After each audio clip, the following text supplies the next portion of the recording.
The Lost Art with Andrew Cox podcast. Marine Corps League and Till Valhalla Project Ambassador. Now streaming on all major podcast platforms. Thanks for tuning in to the podcast that's given a voice to our veterans. The Lost Art with Andrew Cox. Hello, my friends, and welcome back to the Lost Art Podcast, that podcast giving a voice to our veterans. I'm your host, Andrew Cox, and today we're having a fireside chat with the crew. But before we get into the episode, are you enjoying the podcast? Make sure you go to the website. That's thelostart.podbean.com. Go check us out, see what we're all about. There is a cool merchandise tab. You can click on that. You can go in there and get you a cool shirt. Maybe you like to wear a hat. Oh, heck, maybe you like to drink whiskey out of a mug. If not, maybe one of these types of things will do you good. But anything that you get helps support us and getting our veteran voices out for all to hear. Also, a big shout out to the Till Valhalla Project out there doing some amazing things. If you don't know anything about that organization, go to their website. That's tillvalhallaproject.com. Go check them out. And if there's any way you can help them, it would be much appreciated. Major Lee Stuckey. We've been blessed to bring in thousands and thousands of veterans and first responders and save hundreds from suicide. We don't want to be a handout, and we want to be a hand up with our four pillars, which are physical, financial, emotional, and for me, most importantly, spiritual, and give them a good, healthy foundation in a safe, sober environment for a 4-day event.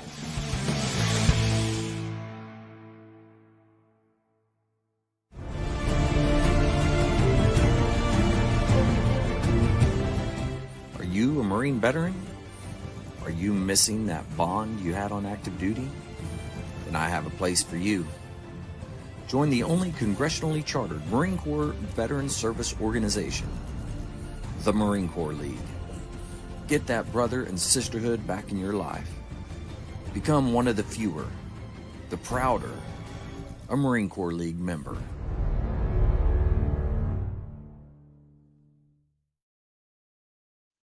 All right, we're back. I got the crew here. We're going to go ahead and go round robin.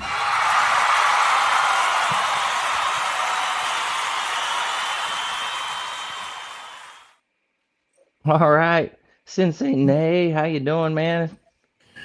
Good. It's been busy this last week. Getting ready. Just had my spring concert on Friday, and it was I would say a success. Didn't have the turnout that we had for Christmas, but I'll take what I can get. Kids played well. My beginner band played 6 or 7 tunes. My intermediate band played 5 or 6 tunes. My rock band played Fly Like an Eagle. Played a jazz tune called Blue Moon, and then we closed with what did we close with? Oh, a Stevie Wonder tune, I Wish. Then the choir sang about 6 or 7 tunes, and then we closed the entire program with a program, so choir, rock band, and band arrangement of Africa. And I think it was a hit. The almost in a comical way, the drummer for the rock band dropped his stick in the middle of it's like in the doom going. Gotta take me away from right there when transition into the chorus, right? To your do and that was I look over there and he's like grabbing the stick out of the stick bag and hops right back in. It was hilarious. That's awesome. So it was epic. Definitely one for the yearbook. It's gonna be great. Let's see what else. Not a whole lot. I got a lot of stuff coming up this week. Tuesday I have a VA appointment for my supplemental claim, and then we'll see how that goes. I was diagnosed with sleep apnea 9 months after I got out of the Marine Corps, so I'm still within that year window, but I never got around to claiming it. So I went to the DAV, Nice. Disabled American Vets organization. Yeah. So they host it every Thursday morning from 8 until 11. They host a come free and we'll help you out with your claim kind of session. Nice. Which is awesome. Yeah. So I went in there and said, hey, and like while I was sitting there, he put my whole package together, walked it over to a lady who scanned it and uploaded it while I was sitting there. So it was a really easy process. So we'll see. So I'm claiming my sleep apnea and my tooth that the army messed up, and then yeah, we'll see if I can get to get up to the next level. I guess get to 100%. Very nice. But and then if not, I'm gonna find a lawyer and see if I can make it to 100% that way. Even if the You'll lawyer get. costs me, yeah, even the lawyer costs me money, it's going to be cheaper than Jenna's college education. So, Yeah. yep. Well, hey, I don't know if you saw that, but Miss Lowe made a comment. I'm not sure exactly what it means, but she said, "Sorry, I've done my tour." I don't know what that means. Yep. I don't know if she's still out there, but if you are, you got to let us know. Sorry, go ahead. I think let's see, what's tonight's cigar? Yeah, I can't tell, but I know I've smoked one of these before, so I'm not going to rate it again. But yes, and then I'm pairing it with some green tea. It's going to be great.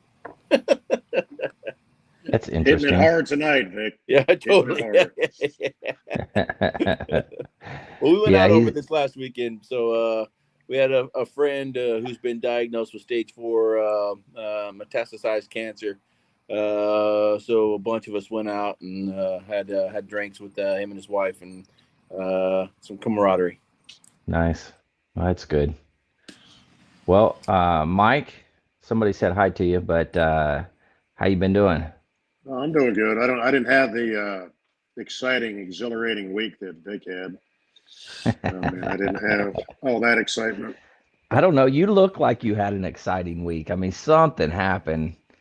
Uh, Yeah, you're missing something. You're things missing went something. wonky. You know how it goes. You get the razor out, and next thing you know, it's like that. Gotta go.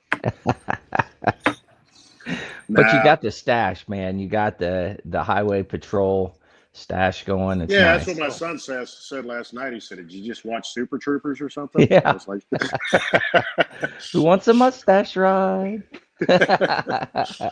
"No, it was no." You guys all heard me say that. I was like, "Yeah, 6 months. I shaved. Kelly and I were on a cruise for Halloween, and I shaved the morning of October 31st. So it was Yep. time. We're getting ready to skedaddle out next weekend on another cruise. So I was like, yeah, I need to get rid of it. It's Yeah, I it's it's suppose. it's time to go. But I Yeah. kept telling her, I was like, I'm keeping this. She goes, no, you're not. I was like, yeah, I am. I was last night. I had to raise her. I was like, it's like, no, do I really want to? I finally just went in and was like, at first it was down to here, and then I kept this, and then I was like, okay, well, that needs to go. And then, Did you take pictures along the way? no, I didn't. Oh, I you didn't should have. document the adventure. But Yeah. no, other than that, it's been a pretty even keeled week. Just work and getting lawn care done this weekend. So nothing, Yeah. Right on. Well, nothing who's too who's exciting. Brenda? Brenda says hi, Mike. Well, Brenda, my sister's Brenda, but I don't know Is that that that's her. Brenda 99361? That I don't know. I'm I assuming. don't know. I I don't know. mean, well, My hello, sister's name Brenda. is Brenda, so hey, Brenda, if that's you. You got to give us a thumbs up or something there, Brenda. You got to let us know. Well, I've been traveling the country. You guys know the last podcast we did, I went down to Orange Beach. That was a good time. And you look like Dad. It must be your sister. Um, so I went down to Orange Beach for that A Hero function. And then I went to DC for the Modern Day Marine, which was awesome. Got to make a lot of contacts, have a good time. And then I went to see Colonel Nugent retired up in Pennsylvania. That was a good time. Drove up there yesterday, saw him. I'm back down here. And then tomorrow I'm going to Dwayne King's retirement over there at the President's Home. So he's retiring. So it'll be a good time. That's Nice. been my weekend, weekend, whatever you want to call it. Yeah. Well, it's just us three on here tonight, so that's fun. We do have visitors. This is new to us here. But I guess we can go ahead and jump into it. You guys got stuff to talk about? I do. All Yeah, right. but Well, before you let's do jump that, into are it. we able to respond to people in message, or is it just you? It's probably just me. I don't know if you Oh, guys can okay, see it. gotcha. But as it pops up, I'm clicking them and putting them up there. So you can say hi or whatever and say I whatever it is you gotcha. want to say. All right. Well, I will What? No, start. no, no, no. Oh, Military my bad. news with Vic.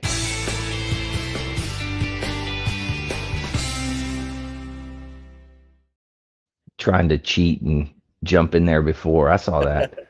Well, first of all, I got to give a nod to May the Fourth be with you. Ooh, Yeah, there we go. yeah, This is that's good. my Black Spire hat, Black Nice. Spire Outpost. So if you go to Star Wars Land down at Disney World, Star Wars Land is supposed to. It's basically in canon. I don't know if you know what that means, but it's part of the actual storyline of Star Wars. Sorry. And Star Wars Land, if you way call it, is actually known that little area of the park is called Black Spire Outpost. Ah, Um, okay. so this is May the Fourth be with you. So that's Yeah, yeah, my. yeah. I like it. All right. So Yes, actually, I'm yes, going to start off. Dan, it is live, just so you know. Yes, we Can are y'all live. see those comments as they pop up? Yes. Yep. Okay, cool. All right, go ahead. Dan Ireland's practically my neighbor, by the way. I know. He Let's should see. jump on the podcast. First up, White House budget plans to give 4% boost to VA. So covering a little bit of veteran news. Okay. They see while major discretionary funding cuts are planned for agencies like Department of Education down 15%, Department of Housing and Urban Development down 44%. But the White House plans to call for a 5.4 billion boost to VA program spending. Nice. Yeah, so which is around 2 billion are going to go towards accelerating the department's electronic health records overhaul, a project that's been stalled for 3 years. I'm not sure about that. Probably should have done a little bit more planning or research on that. But the other 3.3 billion is set aside for medical care improvements. So with specifics yet to be released. But Well, that's it's good good. that a couple extra $5.3 billion is nice. On to military news. Air Force is ground testing their collaborative combat aircraft. Have anybody of you heard about this yet? No. It's actually a really cool concept. Yeah. So I guess the company is Anduril. Anduril. I don't know how to say it. Anduril. Anduril. I don't know. But it's a drone wingman known as Collaborative Combat Aircraft, or CCA. Could be flying in within months. Air Force Chief of Staff General Dave Alvin announced the beginning of the ground testing phase. Thursday morning, it included a video of hangar doors opening dramatically to reveal the industry's YFQ TAC 44 Alpha. Great name. But the company previously referred to it as Fury. The whole concept is that it's a drone aircraft. It looks like it's about the size of another aircraft, but Is it it a jet? follows. It's a jet, but it's unmanned. Yeah. But it follows an actual manned aircraft. Oh. Okay. Yeah. So let's see. It's going to be based in California at the Beale Air Force Base in California. Let's see. The CCAs will use autonomous software to fly themselves with minimal direction from the pilots they accompany, and will be able to carry out missions such as airstrikes, intelligence gathering and reconnaissance, electronic warfare, and serve as decoys to lure enemies away from crewed aircraft. The Air Force has suggested it could have a fleet of about 1,000 CCAs, and are obviously cheaper than traditional fighter jets. Which I think it's. I mean, there's Are they so remote many pilot, like a possibilities. remote pilot? Is that what it is? I'm not really. I don't know if it's remote pilot. I think it's tethered to an aircraft. So the Oh, wow. pilot, maybe it is remote, but I got the impression from the article it's tethered to the aircraft that it's flying with, and the pilot that's flying the aircraft, like an F-35, can send the drone on to task to do airstrikes and reconnaissance and all that kind of stuff. Wow. Yeah, which is, you pair that up with some type of helicopter, then the helicopter just hover while sends the drone out to go do things, and I mean it seems like there's a lot of possibilities there. It's almost like it's a tow. It's wire guided almost. I mean, is that when you say tethered, or does it not? Not tethered in a physical sense, but like the F-35 that it would accompany. Yeah, they're linked together. Yeah, I got you. So it's not necessarily a pilot that's 1,000 miles away or 6,000 miles away kind of thing. At the modern day Marine, I would say a huge portion of it was drones, and it looked like a jet, so it might have been that. I have no idea, but it had like the jet, and then it had like gigantic, almost like helicopters. I mean, it was just maybe quarter size or something like that. I mean, they had all kinds of drones and stuff there. It was amazing. They had like drone boats and stuff. It was everything. Let's see what else is going on. That is amazing. I don't mean to cut you off, but that's an interesting thing. I think we've touched on it before, is how unmanned things like that. How the battlefield and how war is going to change. That there's always going to be a point in time where human beings have to storm the beach, but it's amazing. Can you stop and think the lives that could possibly be saved in the process of some of that? I mean, but in the same sense, does that mean we'll cut down forces, numbers, and more aircraft, but less pilots. Yeah. I mean, imagine that there have to be some sort of something's controlling it. Yeah, but it wouldn't be a pilot in the plane. Right now, yeah. But I mean, as AI continues to improve, technology doubles every 18 months. So as technology improves, I think the requirement of human interaction or human intervention is going to become less and less and less. In 10 years, it's going to be, hey, do this mission and take off, and it comes back several hours later without any human interaction. Yeah. And that's pretty cool. The video game generation that we've all talked about. They're the ones that are coming up with this stuff. They're the ones that are going to run this stuff. Yep. And I mean, I'm sure you experienced that, Andrew. I mean, you've been retired a little over a year now. I'm sure you saw that kind of stuff going on. I didn't see much of it. What I'm saying, as far as younger Marines coming in, especially at the School of Music and stuff like that. Oh yeah, young guys, yeah. They probably had PS4s, 5s, whatever, and Xboxes and all that stuff in their rooms. Yeah, playing away every night instead of practicing. But well, yeah, there's that. Dan says Vic was doing the same thing. So he's doing the same thing now. He's probably playing video games. Dan says that's going to make EMP weaponry advance. They had EMP guns at the Pope's funeral to take down drones. That's cool. I like it. I think you said it, Vic, but what does EMP stand for? I apologize. Electromagnetic pulse. Gotcha. Basically kills like circuitry. Yeah. Wow. Yeah. That's wild. So in other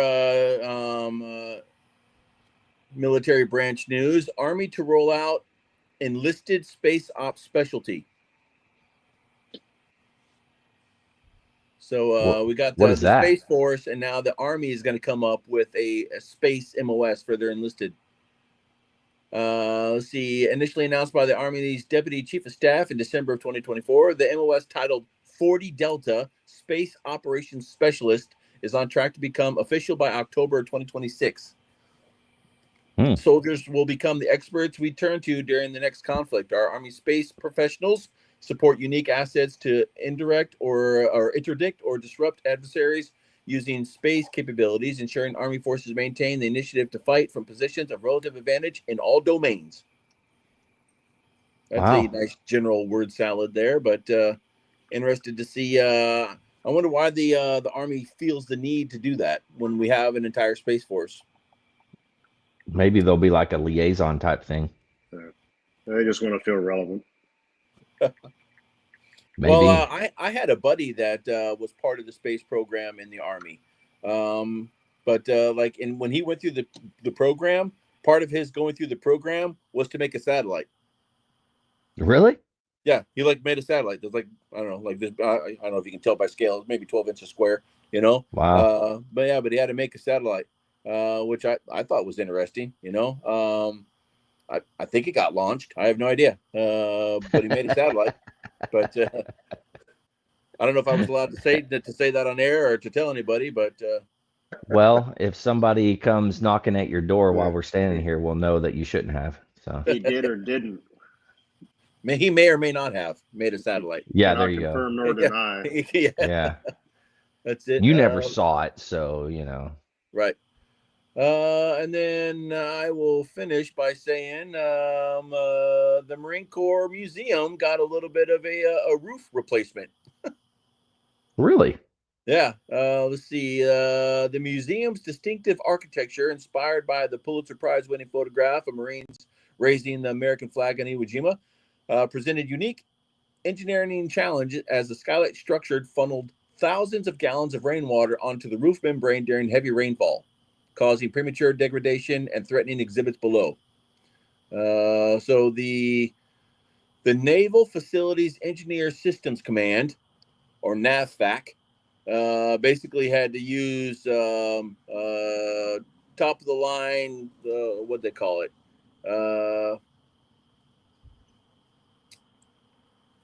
let's see, inverted roof membrane assembly is what they called it.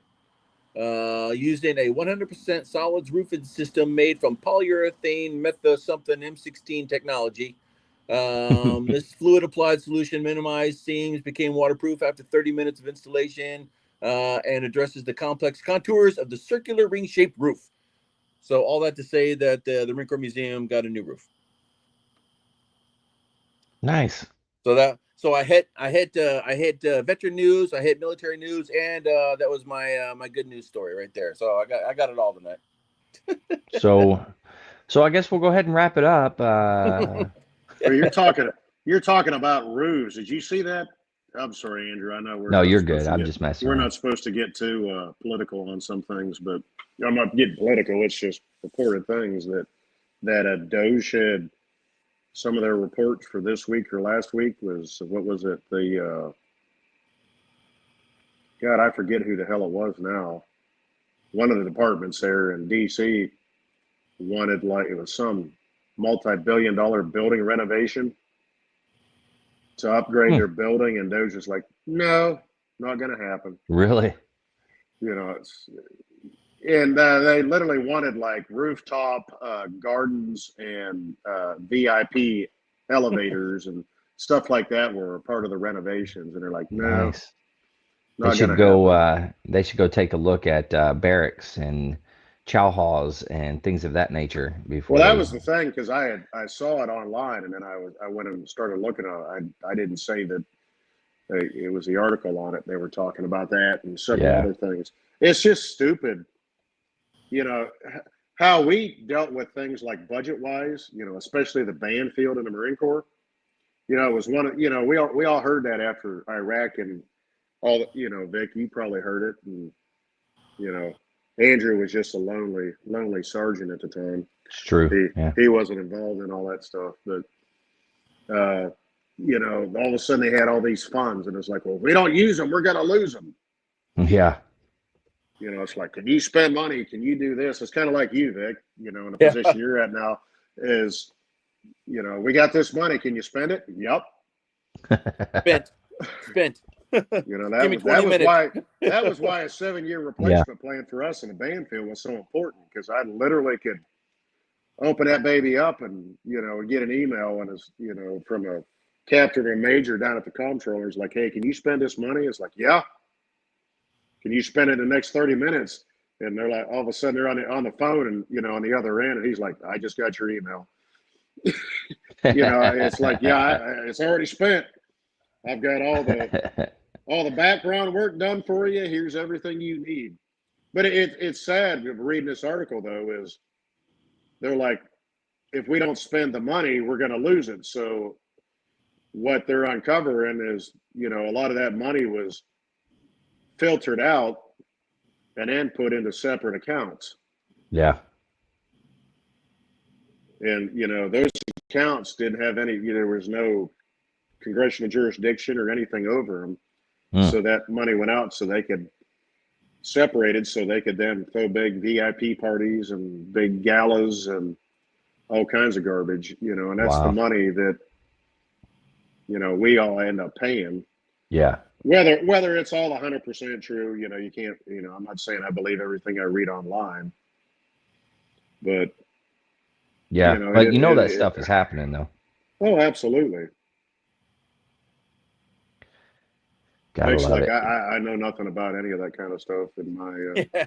I just spent $15K in about half an hour a couple weeks ago, and it all started to arrive, and then now I got a little bit of money left my my budget at school, and I just dropped $2,000 on Amazon. Nice. I need a bunch of storage, and me and the choir director need a bunch of storage. But it was really cool that the rock band got to use virtually all the equipment that I was able to purchase from our patriotic donor. Basically, it's all brand new equipment they use then. Oh yeah, I mean we were using Fender Stratocasters and all kinds of Fender amps and all kinds of stuff, man. Well, good for them. Pedal boards, that's awesome. everything. Yeah, that's a good deal. They were probably in hog heaven, man. Oh yeah, it was nice. Well, the choir director was a little disappointed because despite my best effort, I could not mic the choir properly. You just didn't have the right equipment to do it. Yeah, I didn't have the right boom mics to mic the choir properly, and I felt really bad because especially when we got to Africa, I mean you could hear them coming out of the mains, but they were if I cranked them up anymore, we'd start to get feedback. So like I mean it was as good as it was going to get, and you could hear them, but they were still not present enough in the mix. Yeah. So, but I told that the choir happens. director, I told her I would do some research and hopefully next time. The school has been hiring, these sound techs, $5,000-$7,000 to come do a single event, and I'm like, I'm not a sound tech, but after 24 years in the Marine Corps, I know my way around a soundboard, Yeah. And I can mic things and do this, and like the last 2 years for the musical, I was the sound guy for the musical, and the musical it's gone fine. Well, at least the last 2 years. But I'm getting to the point where I'm starting to get more and more intrigued by the whole endeavor. So I think sometime soon I'm going to start going down the rabbit hole of sound and engineering. It's getting, the more and more curious I get, the more it guides, my further curiosity. And it's what about this? Or what about that? Oh, I need this kind of mic. Oh, okay, what about the mic directions and all this kind of stuff, and the cardioid field versus a diaphragm and all that blah blah blah. It's starting to get interesting. Yeah. Well, you should go up to Virginia Beach and take the course that they have there, the sound course. And man, I totally tried. I tried like 3 years in a row when I was at Miramar. And the bandmaster there is like, no, you're an EC. That's for the sound people. And I'm like, they got an extra seat that nobody's feeling. Let me feel it. No. You're an EC. We got sound people. Somebody will feel it. Somebody feel it. Guess what? Nobody filled it. And I'm like, come on. When did that start? The sound course? Yeah. Oh man, it's been going for like 10 years, I'd say. Really? Yeah, it's developed quite a bit since it first started. But the Navy it's been their course the whole time. And just this past year, the Navy, they were like, yeah, we're not going to do anything with it. It's your guys' course now. So they gave it to the Marine Corps. Oh, wow. Oh, really? Yeah. Wow. That's interesting. So now everybody's got Mr. Microphones walking around with. You guys remember Mr. Microphones? Yeah. They do a lot of cool stuff in there, though. I mean, they do recordings. They do, It's insane. They do all kinds of good stuff. Well, why would they give it up? Why wouldn't they want to continue it? Is it just not advantageous, or what? They got enough money where they No, they are contract that going in crap a. out, or what? They're going in a different. Uh, they're moving in a different direction, I think. So they're going to hire sound techs directly off the street, which means they have to go to a school, which is our basic course, right? They have to learn sound stuff in the basic course. So they've had to create a curriculum specifically for those guys in the A course. And everything that they're learning in their basic course is basically what we're teaching in the sound course. So they were like, well, there's no need to do the sound course for us, uh, Oh, because so that's an that's an actual advanced MLS MOS. for them now. Yeah. Gotcha. Okay. So apparently the sound techs, I get hired on as a sound tech in the Navy. Now I have to know all of the things that encompass the band, right? So like I need to know how to what trumpets do. I need to know, like, I got to know everything. And if I'm a sound guy, I'm like, well, I don't know all that stuff. Why would I need to know that? But if you join the Navy, you got to know it. Huh. Interesting. Yeah. It's going to be but anyways, Marine Corps is picking it up and they're going to run with it, and now they can do all the things that they wanted to do that they were butting heads with the Navy about. So Well, guys just need to go through Blue Water Audio. You guys still use those guys? I have no Are idea. they out of business, or are they? I got no idea, man. If Rob Merriking were here, I could ask him. He'd know all that stuff. Well, I But was I have that no idea. bunch out of San Diego that did all the. They were gonna. The band hall at Pendleton. They were doing all the audio and. Oh, okay. Pretty sure they Well, did they're probably the audio refit for Miramar too. Yeah, yeah, yeah. they're They were probably still sound around. guys and roadies with.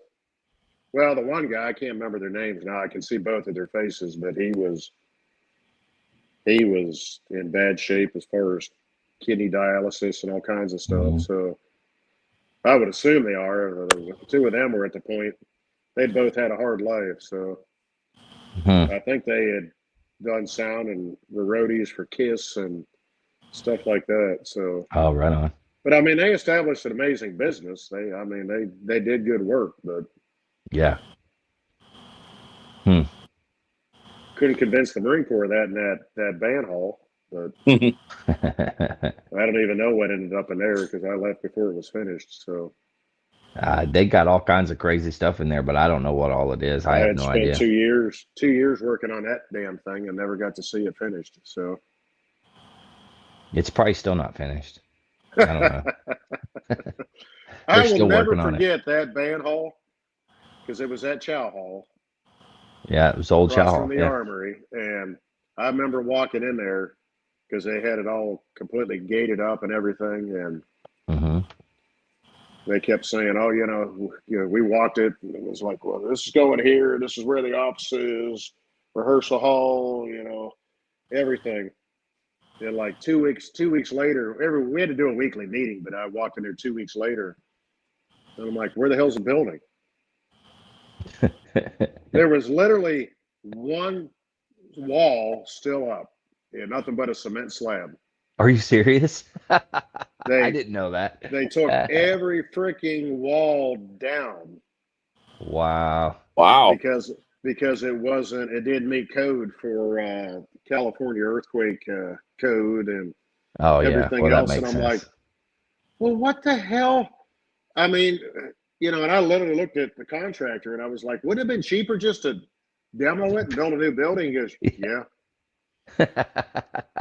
So they had to put all the walls back up. They all had to be structured, strapped in, all that kind of stuff. And I was like, well, what's That's up with the funny. one wall? And he was like, well, that's the only wall that met code. I'm like, So they left one wall what? up. It was the only wall. But that one, I can't Nice. remember his name. He was the one that basically handled all the finances for it. Him talking about it, and he goes, we couldn't get it approved. He said, we couldn't get a new build approved. He said, but we can get a rehab approved. It's a Yeah. different pot of money. And I was like, but it's more money. He goes, I'll never forget this to this day. He goes, "Yep." He said Yeah, it that's would the have way been it works, cheaper I and it would guess. have been faster to build it exactly the way it was meant to be instead of trying to make this to what you want. Yeah, it But makes sense. yeah, that's the government for us. So Did you know they built the new division headquarters in 33 area where the headquarters battalion building was? They tore all that down and they built a they brand tore new the White building. House down. No, not the White House. The White House is going to be a museum, I think, for Oh, okay. the First Marine Division Association. But the headquarters battalion in 33 area, when you first come up that hill, all that was tore down and they rebuilt brand new division headquarters. Wow. No, I didn't know Yeah, that. you gotta see the pictures of that. It's pretty cool. Huh. So I was senior listed at Paris Island when we went through the whole process with the band building, or started the process with the band building in Paris Island. So hurricane came through, lifted up the roof and slammed it back down, and snapped off 16 of the 30 trusses that hold the roof up. Oh my God. And nobody noticed it until they were putting a new roof on the building. So, What? and by new roof, I mean just new shingles. Yeah. So nobody looked under the roof to make sure that the roof structure was still good. They just ripped off the old shingles and put new shingles back on it. Wow. And then it just so happens that the project manager, the same thing happened to his house, and he Mm. noticed like two of his whatever rafters up there had been broken off. So he's like, I wonder if they checked the superstructure under the roof at the band hall. And he came in, lifted up a ceiling tile, and it was like, oh no. Started taking pictures, and he goes, so you guys have about 2 months to be out of this building, and you must vacate the north side of the building immediately. No And we're kidding. like, what the heck? So we started like went to base and like, where are we gonna go? We got to go somewhere. And they slapped some lipstick on the an old pig in the back corner, what used to be the original CG's building. And it was just closed down and hadn't been used for like 3 or 4 years, completely empty. So they put a fresh coat of paint on the inside and moved us in there. I'm I mean, surprised you didn't go in there and find alligators and all oh kinds man. of shit, man. And then by the time I left Paris Island, the roof was actually caving in. Like you could go inside and look up and see the sky caving in. Wow. And now they're like, I think they're actually trying to fix it now. But that when we were talking about, hey, how do we replace this and all this kind of stuff, that's when I found out that different pots of funding and all kinds of stuff. If you want a new building, it's got to go on a list. It goes on a priority list, and every year that list is reassessed and reprioritized. So you might get your building in 2 years, you might get your building in 5 years. If it's approved, it's going to stay on the list and it will get built eventually, but you don't know when. But for renovations, if you can keep it under a certain dollar amount, or maybe do it in multiple phases, then you can Mm. get a renovation, within a year or two. Yeah. So they were trying to figure out, how do we fix the band building, the whole roof and all that kind of stuff with a renovation. You can even add on new structure. So like we'd add on, a new rehearsal hall to the side of the building or something like that. So they Yeah. were playing that game, and it's Wow. yeah, it's a headache. But, yeah, I'll be glad. I'll be surprised if it gets done in my lifetime. Oh But isn't my that God. amazing that that's got all the steps and everything that's got to be done just for that?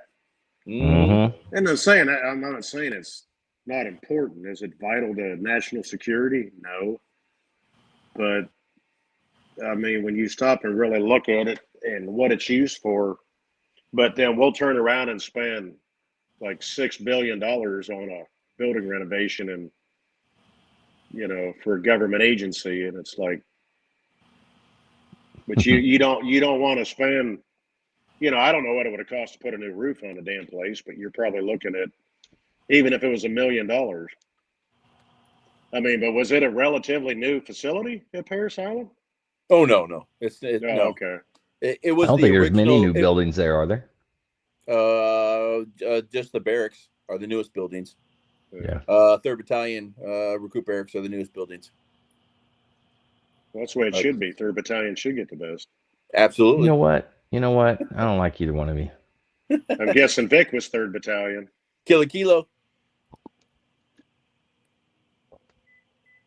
Yeah. Yep. We know you guys just got strong. That was it.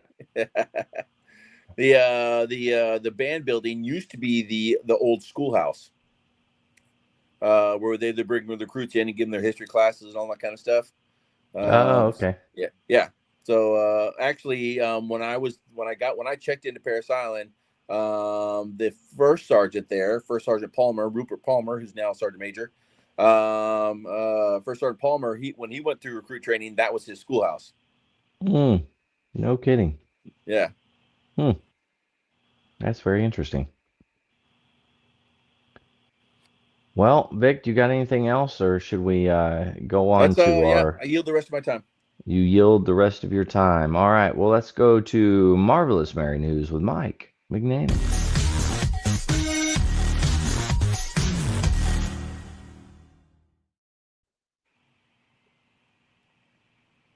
Hello. Sorry, I was looking for my article and I lost it. That's all right. Yeah, I don't think we're in a big hurry or anything. It's par for the course with me. Oh, here it is. Well, I was looking at a thing on the Good News Network and it said today in history. So I was looking at that and it took me from my article. You're a big reader, aren't you, Vic? You like reading? Not so much. I mean, I used to be. I kind of slowed down a little bit in the last 2 or 3 years, but I used to read quite a bit. Now I listen to more audiobooks than anything else. Well, the reason I say, I listen to podcasts and I started listening to audiobooks too.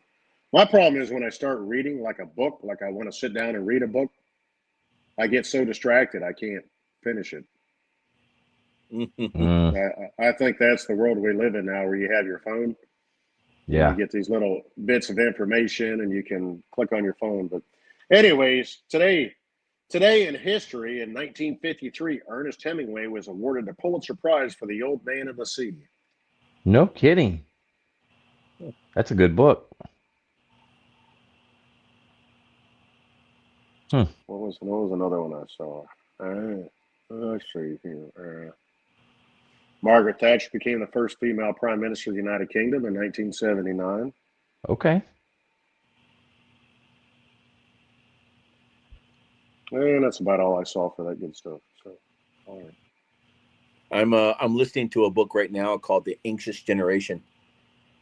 The Anxious Generation. The Anxious Generation. The author basically, after all of his research, has labeled 2010 to 2015, so that 5-year period, 2010 to 2015, as the great rewiring of American youth. Yeah, you talked about that. Yeah, it's so I'm only got like a couple hours left in the book, so I'm almost near the end of it. I was actually telling some of the teachers about it where I teach, and one of them was like, "Can you please do like a presentation over it for our next professional development?"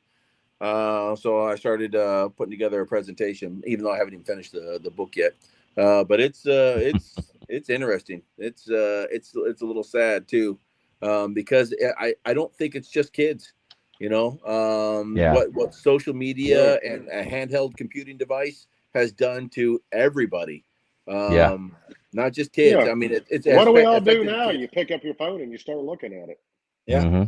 But the kids are the ones that are suffering the worst, because it's literally rewiring their brains.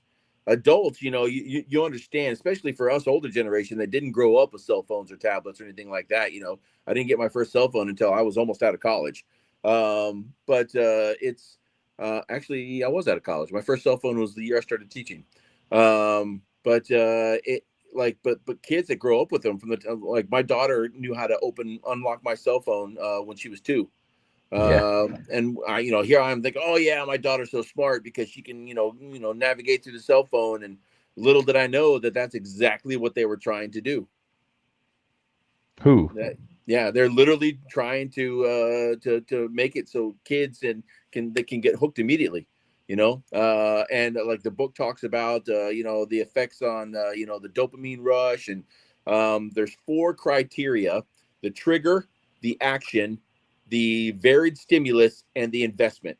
Is So every app, whether it's a game or anything on your phone, is either highlighting one or all 4 of those things.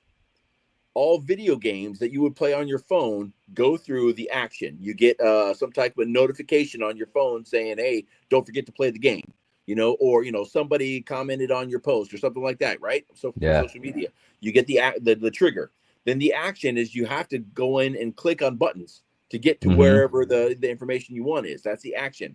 The Yeah. varied stimulus is somebody commenting on your post, somebody inviting you to play a game or something like that. Sometimes they're not. You get the trigger. Don't forget to check your Instagram feed. You go look at it, nobody's commenting on your post. So what do? You go to another social media and see if anybody's commented on those posts. So that's where the varied stimulus comes from. And then the investment, like so a lot of the video games have some type of pay to play aspect to them. Or even now, any of the social media posts, you can buy different filters, you can do different things with them. So once you add a little bit of money, and sometimes it's not even much, it's just 99 cents here, 99 cents there, $1.99 here. But now you have an actual monetary investment.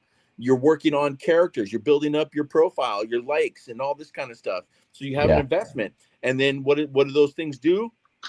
They trigger you to do something else, which follows the action, and then the stimulus variance, and then more investment. And it's cyclical. Yeah. Yeah. Yeah, and I could see it's that. yep. And that's the sad thing that I've read several articles on that. I'm sure you guys have too, about, anxiety now. And Mm-hmm. Yes, the younger book touches on all generations that that too. if somebody doesn't comment on your post, or, it's like, well, Yep. I'm not getting the views I think I should get. And then, it's almost psychotic. It's going back. Okay, who looked at it now? Is anybody on there? Are they looking at it now? Are they Yeah. doing this or doing that? And unfortunately, that's just the world we live in, Andrew. You deal with that too with the podcast. Yeah. It's I like, what do. kind of Yeah, for views am sure. I getting? What kind of following am I getting? I mean, am I getting the views I need? Is, following Mm-hmm. trends, Yeah. in different shows and different things. But I'm having to constantly go in and, okay, I got to do a post, and then I have to post it on several different things. And yeah, then I got to go, okay, if somebody comments, I need to try to go back in and comment on that. And luckily I don't have a lot of comments, so that's a good thing. yeah, But, because I'm not real good about answering them. yeah. But yeah, and then how many people watched it today? How many downloads did I Yeah. get? And it's Well, just you a look at it, constant I chasing mean, of the the tail. anxiety, and a lot of things for me, like I'll see you post online, Andrew, and it's like, Hmm. okay, and I'll like it, but I don't sit there and just harbor on Facebook. I have Instagram, but I hardly ever look at it. Yeah. I used to be on TikTok a little more, but I haven't looked at TikTok in months. But that's where these kids now are getting this anxiety of, okay, well, I posted this, and I'm not getting the follows, and and it's even younger kids, and that's where the whole thing comes into play with almost bullying, but in the sense that young girls and stuff. You see this crap online, and everybody has to look this way or look that way, and it's Yeah. like, Yep. that's what's being portrayed. And there's a lot of things out there that's like, no, you don't have to be that way. You can just be you. But Hmm. they're far outnumbered from. But Yep. Yeah, that's that's true. that's the world we live in, and that goes back into what you talked about earlier, Vic, with the technology that's out there, with even fighting wars. Hmm. It's all coming down to whether we like it or not. It's all the same thing. So, but anyways, we're on the good news, right? Yeah, good news. Good news. All Let's hear that. right. Well, this one's about a month old. I apologize. I've had it saved, but I hadn't had the opportunity to read it. So, a party-loving senior celebrates her 105th birthday with a DJ and a rave. A rave for 100th birthday. That's Nice. awesome. Okay. A sprightly senior who says she loves to dance and party told her caregivers that she wanted to hold a rave to celebrate her 105th birthday. Wow. And this is from, unfortunately, it's from March 1st. That's when I've been holding on to. But so last Tuesday, which would have been in March, Hilda Jackson swapped her walker for glow sticks and UV paint as a DJ descended on the Holbrook home care facility in Derbyshire, England. Staff helped organize the bash with fellow residents who enjoyed the open bar and lively dance classics spun from a booth set up in the lounge. Hilda rolled back the years by swaying to disco tunes with friends and family and tipping back a gin and tonic. Okay. Young at heart, Hilda, who received over 250 cards from well-wishers, including King Charles himself, said, "I love a party, so I'm going to be raving. I've I love enjoyed it. every minute of my life, which I intend to keep on doing while I can.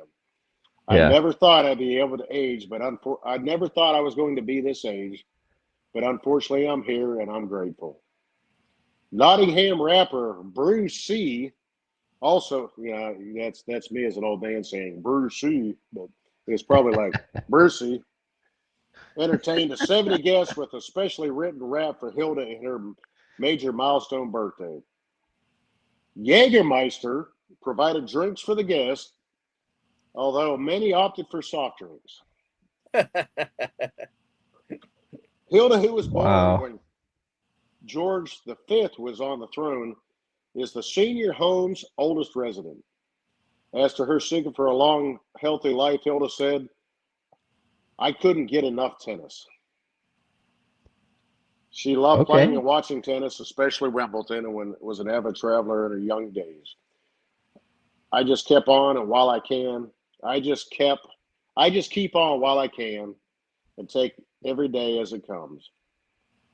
Following her husband's death, her sister Vera also became a widow, so the two lived together for 63 years until Vera died. The pair would Wow. often travel around the United Kingdom and dancing on holidays and abroad on dancing cruises. She has lived through 22 different prime ministers and carried on driving until she was 100 years old. Oh my God. Care home manager Rebecca Wass said she thinks Hilda picked up the idea of a rave from a TV show. She's always been a big fan of dancing and living life to the fullest, and she said she wanted to do something to represent that. A few of us were up for dancing, and Hilda said, "Give it a go." Described as a very cheeky lady, she is constantly on the go, and Hilda has some advice for fellow oldsters. Just keep on keeping on and keep batting. Nice. Man, 105. That's impressive.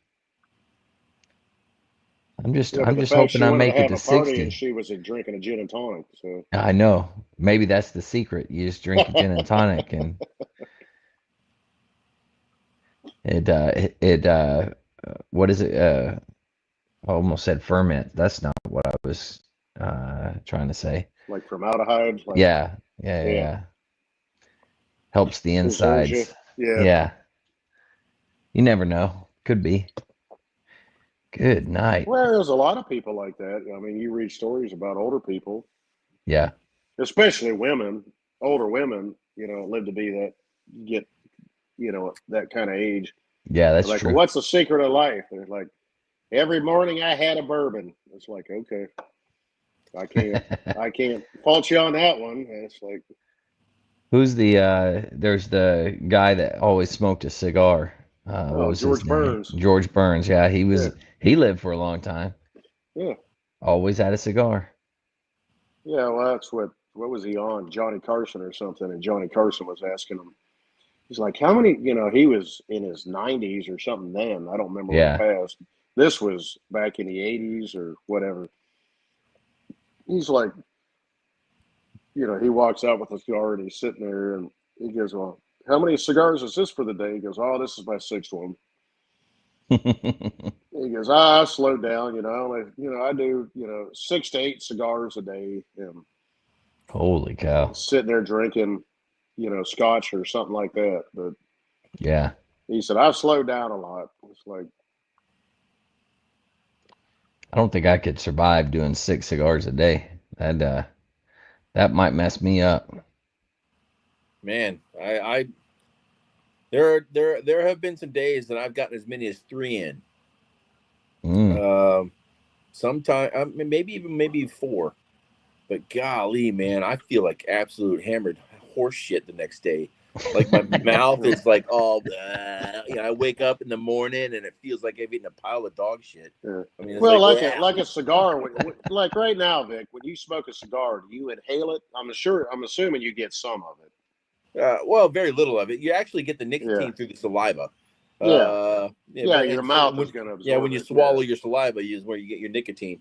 But like the smoke, I very rarely do I ever. I mean, it's like just a few minutes ago that the ash dropped off my cigar, and I gave a little, and I breathed a little smoke in. But it's like that. I mean, I never ever inhale. You just taste the smoke. But I mean, you bring it in your mouth and blow it out, or you put it up through your nose and blow it out, or just through your mouth. Just through the mouth. Blowing it out through your nose is what they call a retrohale. I'll do a retrohale, especially on new cigars that I haven't tried before, and sometimes on old ones that I appreciate, or previous ones that I appreciate. But a retrohale gives you a little bit more sense of the bouquet of the tobacco. You get a few different tastes and stuff when you do a retrohale, but you can't do it that often because it will burn out your olfactory senses. Yeah. So 99.9% of the time I'm exhaling through, just pulling in my mouth, out the mouth. Yeah. And I don't smoke good cigars like that, Vic. I don't know anything about cigars other than what you talk about, the Nasty Rita or whatever it was. But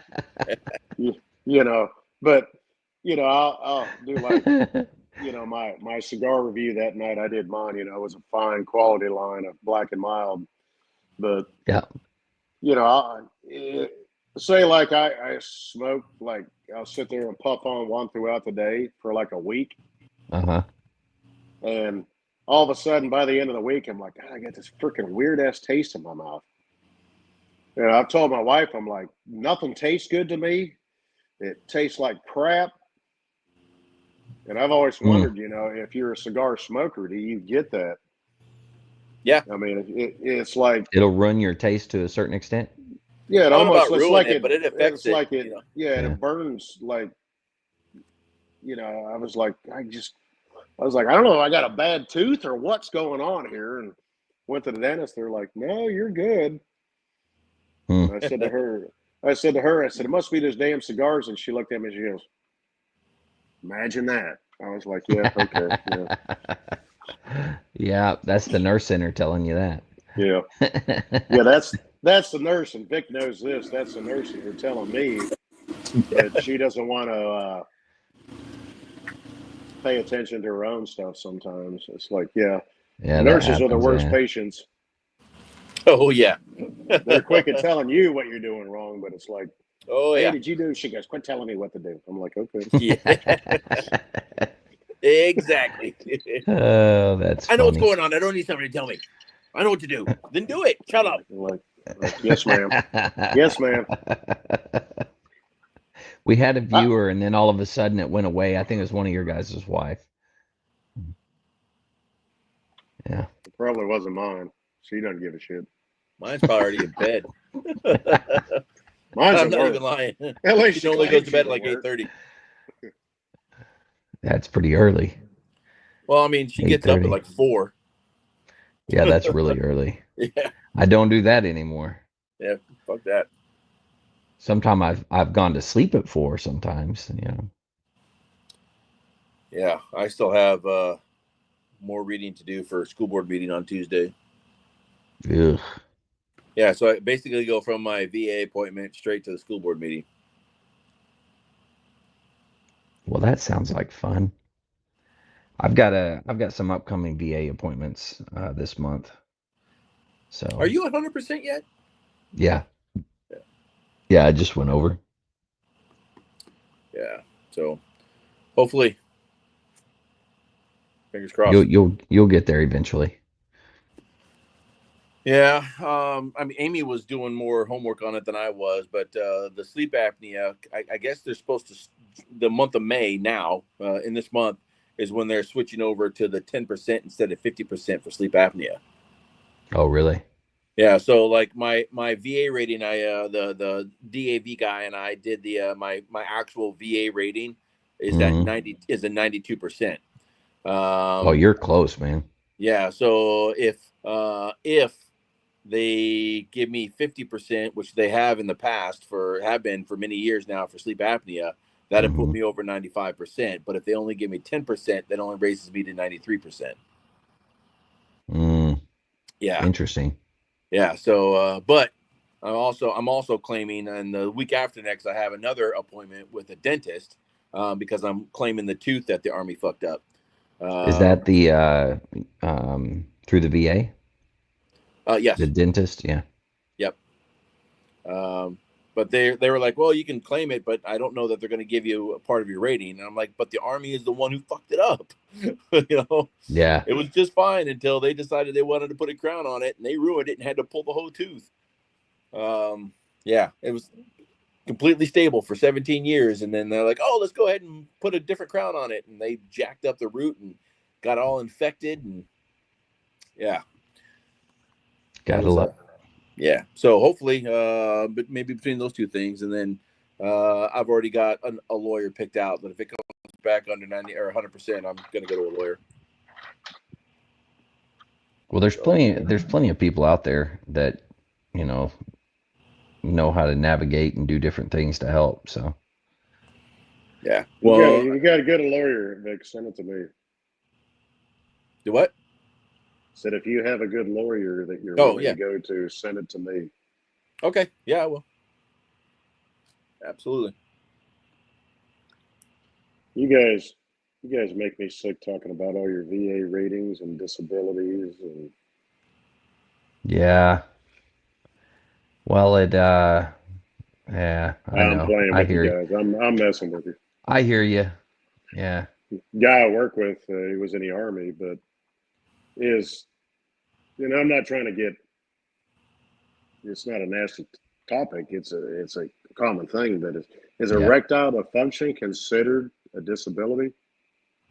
Yes. Yes and no. Yeah, You don't get a percentage on your, like, it's not necessarily a percentage added in, but yeah, in addition to. So if it's claimed or whatever, it will. Uh, yeah. yeah. That's one thing he's talked to me about. So that's why I was asking. I was like, huh. Mm. Hi, Daniel.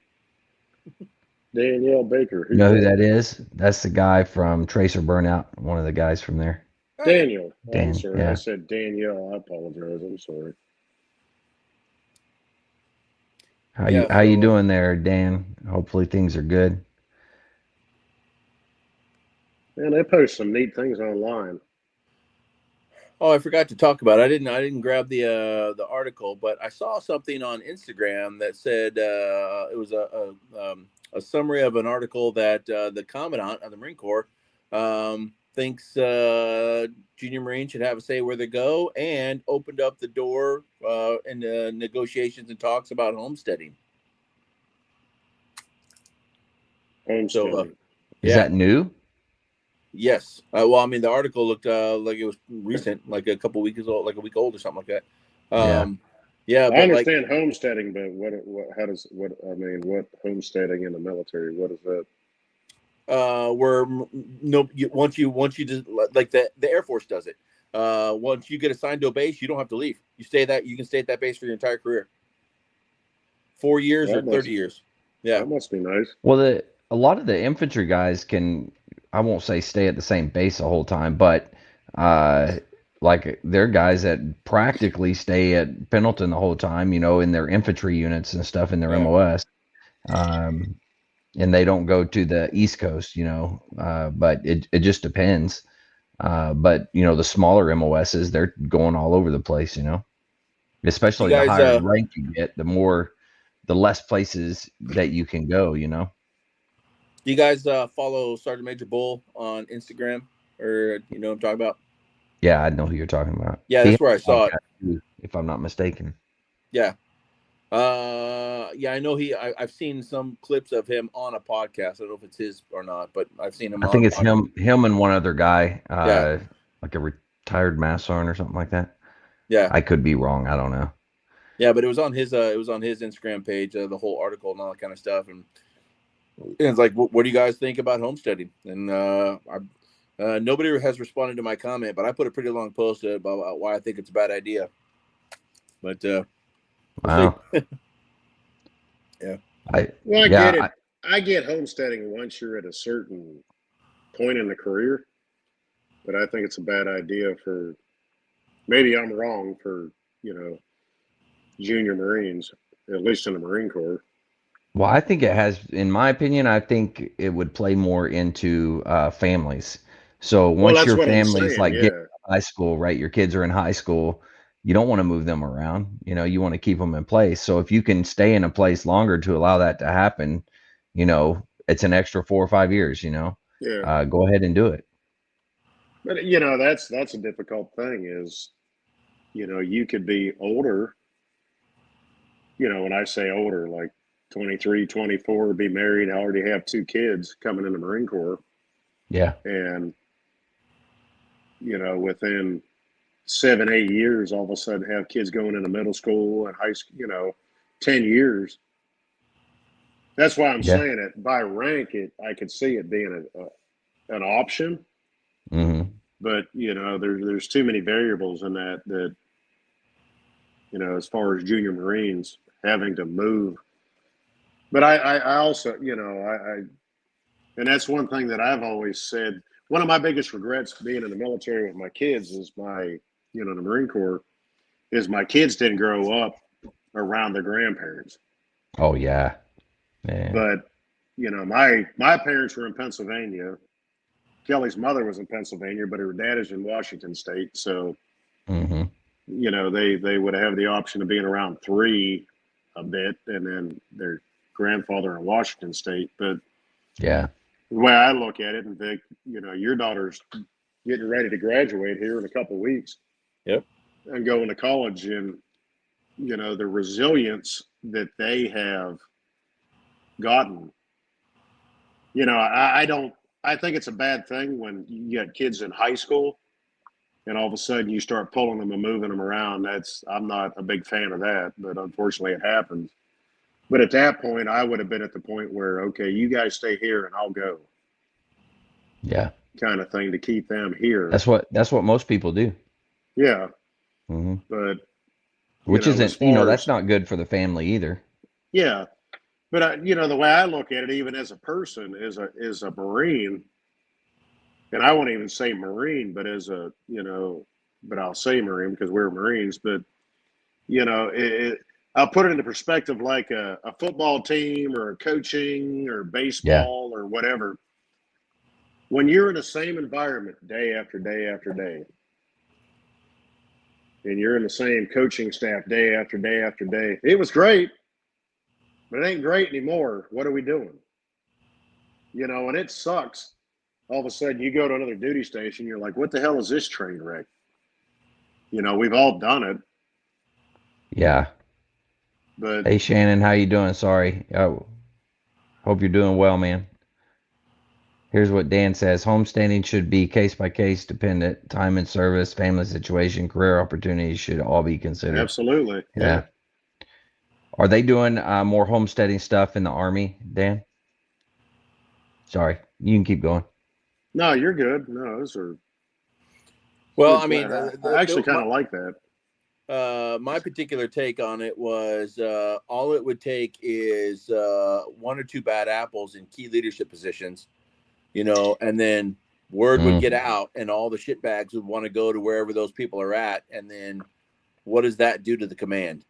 The master guns or the sergeant major that doesn't really care about weight, or, things like that, or, shuffle things, sexual harassment or something like that under the rug, the good old boy network, all it takes is one or two bad leaders in key positions. And then all the shitbags will gravitate to them. And then at best, your command would become toxic. At worst, you're dysfunctional and non-deployable. You know, That's a good point. Yeah. yeah. So is that homesteading limited to enlisted? I don't No. know. I don't Well, think so. yeah, That's I what think I it. didn't know by the article you were talking about. I didn't know if it was just Yeah. limited to enlisted or.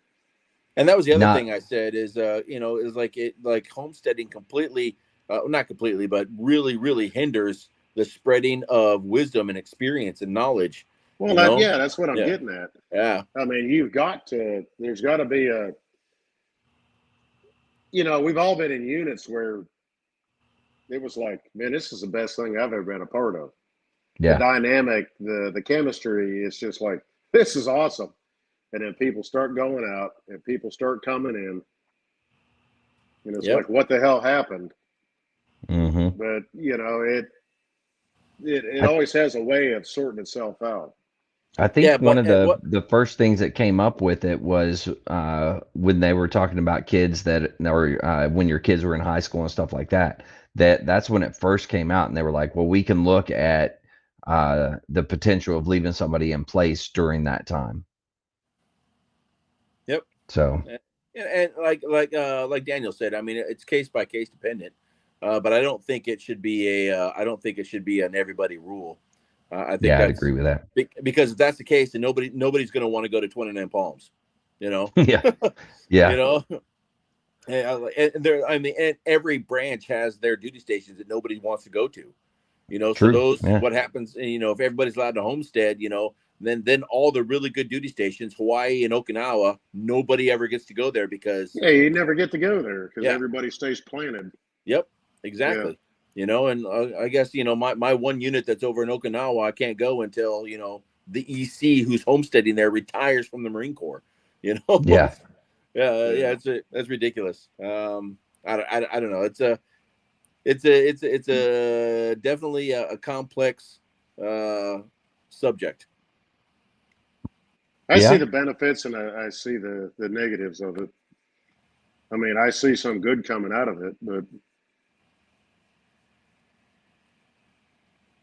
The Army is going to take care of the Army first, and then the unit readiness, and then the next thing, and then the next thing, and down and the line till eventually it gets to the soldier. Yeah, that's true. Yeah, institution comes first. yeah. Yep. That is very, very true.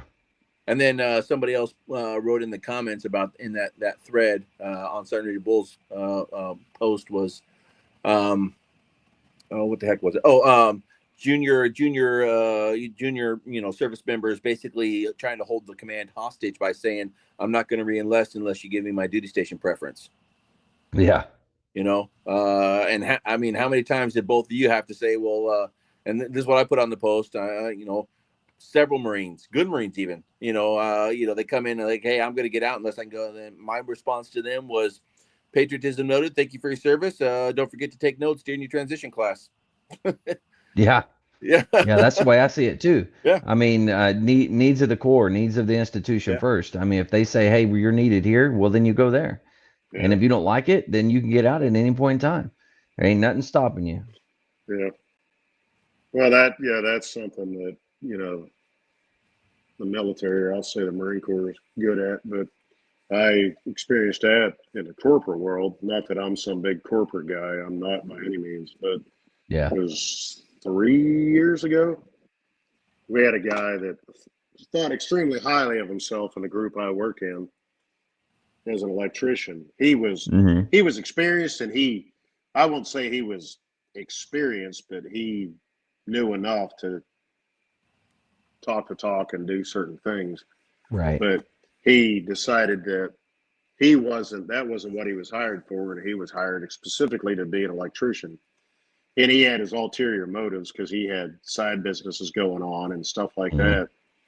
So he wanted to be close to the shop so he could be close to home. But he finally sent out an ultimatum to our boss and said, "Hey, you know, another plant, the same company, but another group. They're paying this and they're paying that, and I've got job offers, and unless you pay me this amount of money, I'm moving on. Yeah. And my boss had to turn around and he's like, okay, well, Have a give me a nice little day. bit. Give me a little bit.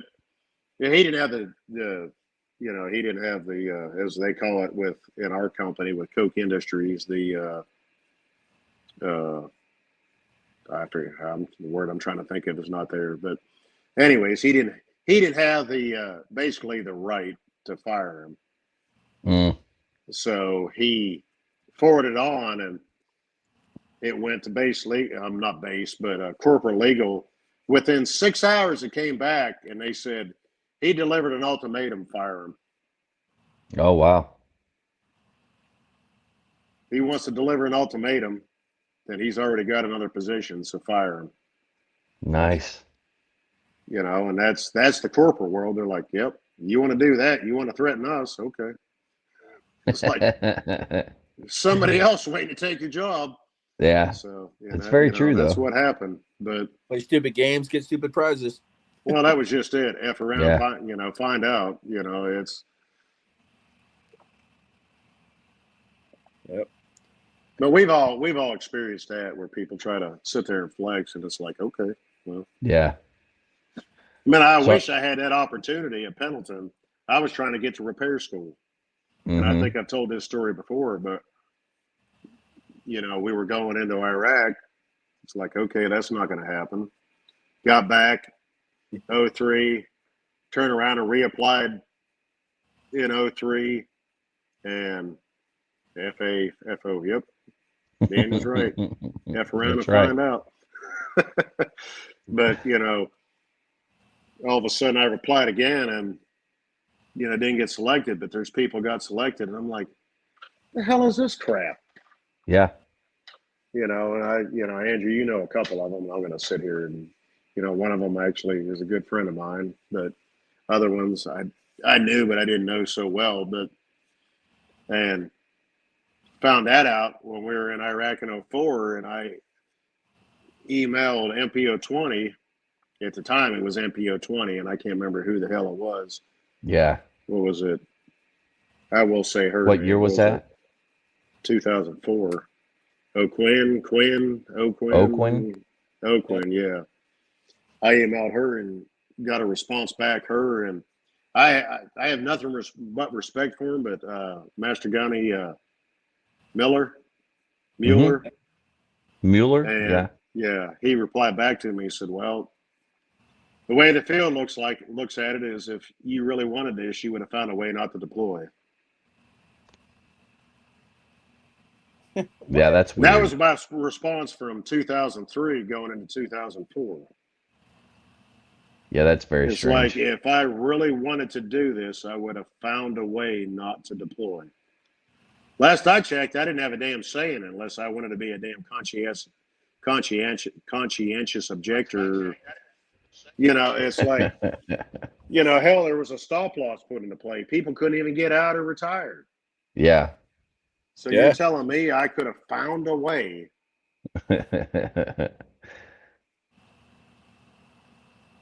Yeah.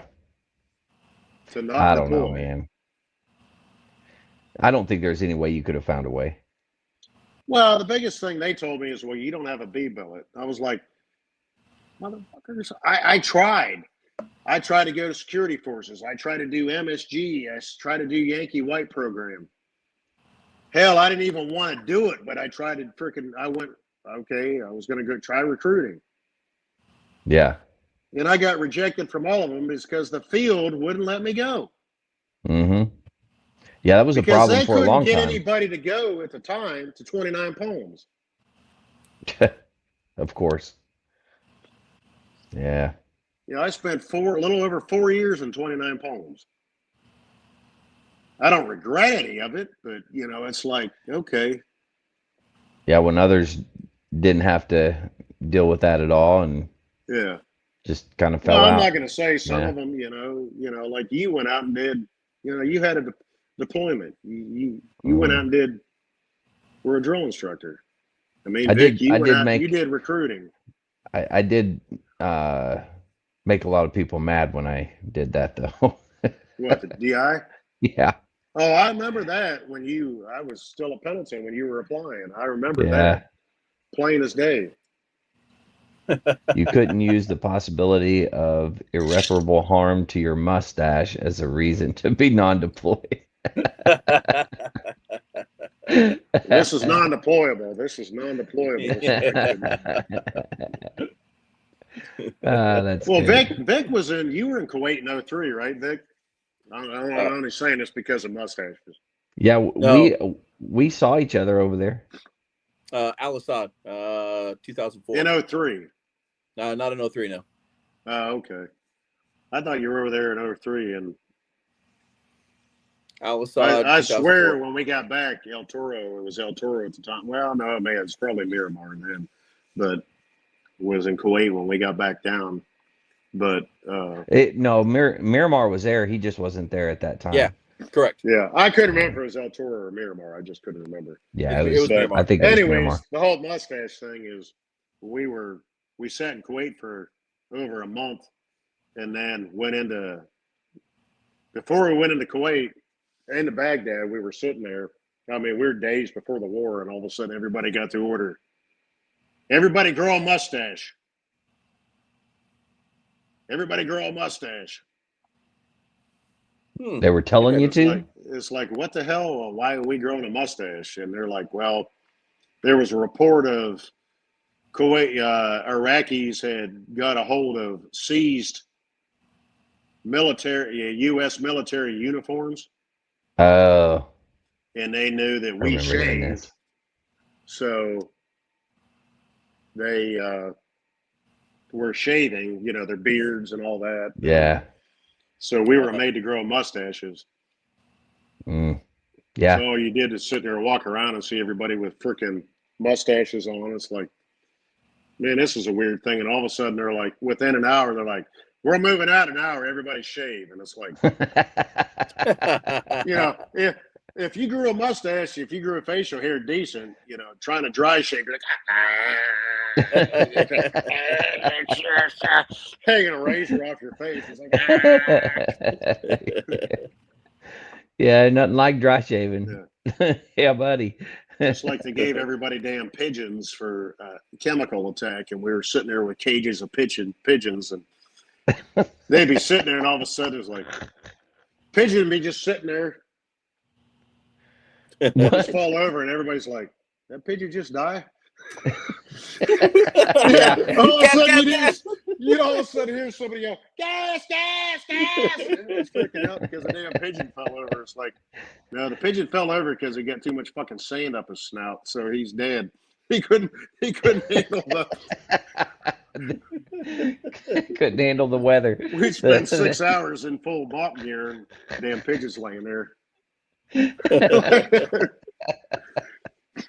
Like, well, can we eat it? Oh my God, that's Don't funny. they call that swab? Squab? What? I mean, can we like mix it in with an MRE or something? I mean, what? Yeah, I know. Looking it up, little bitty pigeon legs. Yeah. Remember that when we were sitting outside of Iraq in '04? Remember we had to go out. We were sitting there for like 2 weeks. Andrew, before we went back in and doing all those drills, and they went before out we went on that convoy. Yeah, killed that damn goat. Oh, I don't remember that. You remember that? He was a captain. It was Cannondale or something like that. He was a linguist, but he was an intel guy. But he was in my vehicle with Colonel Baker and all that. But they went out and negotiated with a goat farmer and bought a goat. And they were out there just grilling that baby up, just going to town, man. They dug a pit. And Colonel's like, yeah, go ahead. And nice. They're like, you don't remember that? I don't remember that at all. No. Everybody come out and get some goat. Went out there and they're like, yeah, it's done. Funny. And I'm sitting there looking and they're cutting it up with a K-bar. And I'm like, the hell's moving in it? Oh, nope. And I'm like, that damn thing ain't cooked. I mean, that thing was so full of worms. I mean, they're literally cutting meat off it. And you can see look like freaking grubs, like coming out of it. It's like, and they were Yeah, I'm gonna have to pass. Somebody ate it. I didn't eat it. Yeah, just throw a little hot sauce and some MRE cheese on it. Uh, We'll be uh, fine. that baby needed to be flame broiled to a well done. Because it was no, even if it was well done, I still wasn't eating it. That's pretty gross. Sorry, we kind of got off topic. I'm sorry. I apologize. A little That's all hot right. sauce and MRE cheese on it'll be fine. Yeah. Yeah. Yeah. Hey, I really like this when we go live and people can comment and stuff. It's pretty cool. And I'm getting people on from YouTube. That's where Dan's on, and then I got guys from Facebook on there as well. So it's in two different platforms. I tried to put it on X, but it didn't work. So I gotta pay for the next level to get it to go live there, and I don't want to do that. So Yeah, I YouTube don't and blame you. Facebook it is. I have to do the same thing for, well, actually, I think I can do TikTok, but whenever I put it up, I have to go into TikTok and then allow it or something like that. I haven't tried that. Hey, Daniel, just so you know, you don't have to be a hater. I mean, it's just He's is got what it is. he's got a big old beard, man. It's Last fine, time I saw him, luxurious. It's just, hey, we can't all have it. Dan, It's throw us a okay. picture. Throw a picture up there of your beard. I know you had one at one point in time. Do you still have it? I don't know. We'll see if he hears this, if he's Yeah. still listening. But yeah. Any listeners out there got questions? He said, "Ha, you so crazy." Is that his quote of the day? Yeah. Is that his words of wisdom? Yeah, there you go. You so Uh, crazy. I love it. Yeah. But it's pretty cool, this little thing we can interact with everybody or whatever as we're going through. I think I'm going to do this every time we record on Sundays. Yeah, I like Um, it. I might do it on probably not the individual veteran stories, but the fireside chats I may do. But well, at least this one. So yeah. Oh, that was my sister. I was messaging her, and she goes, "Yes, I'm off now. I didn't want to sit there like you thought I was hovering over you and monitoring you." I was like, "No, that's okay." I said, "No, please." Monitoring you. Well, I she's like my it. big sister, but I'm good. She can. I was like, whatever. Oh man. Well, I guess we can go ahead and we can jump into our words of wisdom.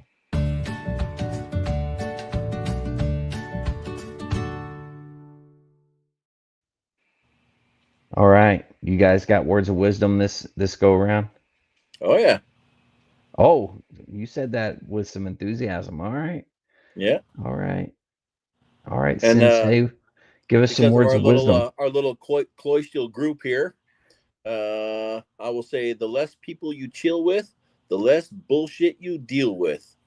Ooh, that's pretty good. Yeah. I like that. I like it. The less people you chill with, the less shit you deal with.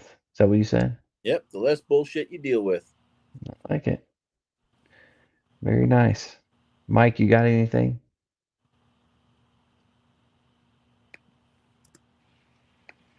Yeah, I got one here. There is no amount of guilt that can change the past, and there is no amount of anxiety that can change the future. Just live in the present and live. Yep. Yeah, that's true though. Very true. I like it. So did you Mike, did you know Stacy Crowther? You know her?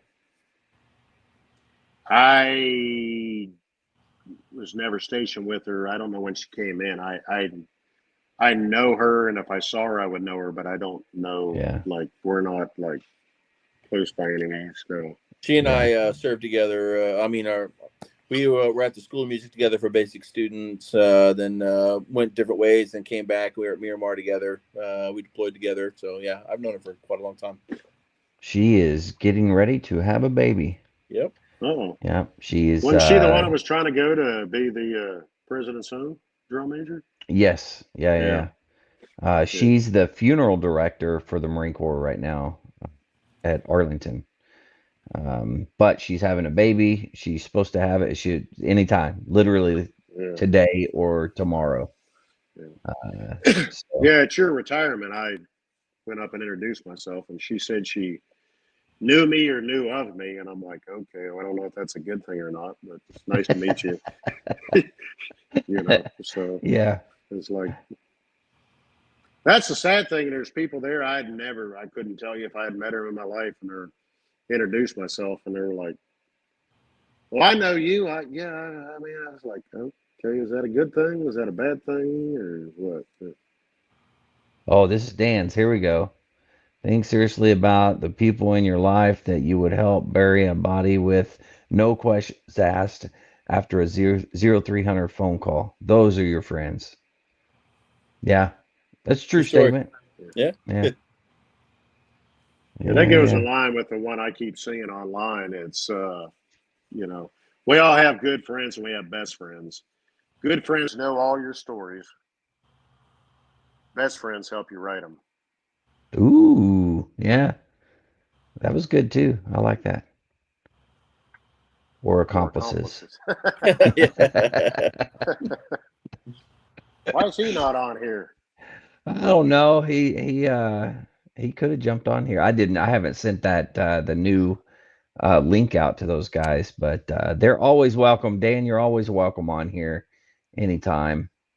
So I can invite you on there if you want to come on. Well, we'll make room for an army guy. It's okay. Yeah.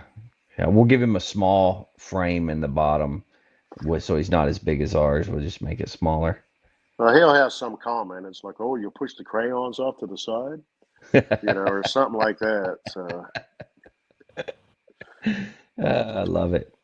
I got a message yesterday. When I drove up to Pennsylvania, I was getting ready, heading back, and I got like on Messenger, got a message, and it was like, "Hey, you want to come on a podcast tomorrow or tonight?" And I'm like, I have no idea who this person is, nothing. And I'm like, this is weird. So I messaged Carlene. I'm like, hey, do you know this person? She's like, no, I don't know who that is. And I'm like, well, I have no idea who it is. So I was like, hey, what's the podcast about? Whatever. So I just went on a podcast last night and had no idea who they were. I just jumped on and had fun. So yeah, it was pretty funny though. A small frame for a big person. Yeah, I like it. he That was thinks good. he thinks highly of himself. We all know Yeah. that's fine. Yeah, yeah. Oh man, this is great. Well, guys, I guess we'll go ahead and wrap it up here. Do you guys got anything else you wanna say or anything like that? Good time tonight. Good time. Yeah, yeah, yeah, yeah. It's always a good Well, time to be on with you guys. I appreciate it. Thank you. yeah, yeah. And we're gonna do this with the comment thing, and Dan is gonna tell us if he wants to come on at some point, and we'll send him the link so he can come on. But yeah. Well, like always, guys, thanks for coming on and doing this. I appreciate it. Love you guys. And to all the listeners out there, if you're struggling, need help, anything like that, don't forget that the VA does have some great resources. You can always dial 988, press option 1. You can always text 838-255, or you can go to veteranscrisisline.net and click on that chat icon. Any of those options will put you in contact with somebody that can help you out. But remember, one veteran life loss is one too many. I care about you. I know Vic and Mike and even Dan down there, he cares about you. Even though he's talking crap about Marines now. You guys are awesome for crayon snacking flute players. I like it. I like it. But don't Too forget, bad none of us are even freaking flute players, Dan. even Dan cares about you. So please reach out for help. And if you're out there, you're not struggling, reach out to your buddies you served with. Ask them how they're doing. If they need that helping hand, please give it to them. All right, Dan. Thanks for coming on and talking to us here, messaging us. It was a good time. Mike, Vic, thank you guys. Love you. Thank you. And to all the listeners out there, stay motivated, change your socks. Oh. I hit the wrong button. Let me try that again. Stay motivated. Change your socks.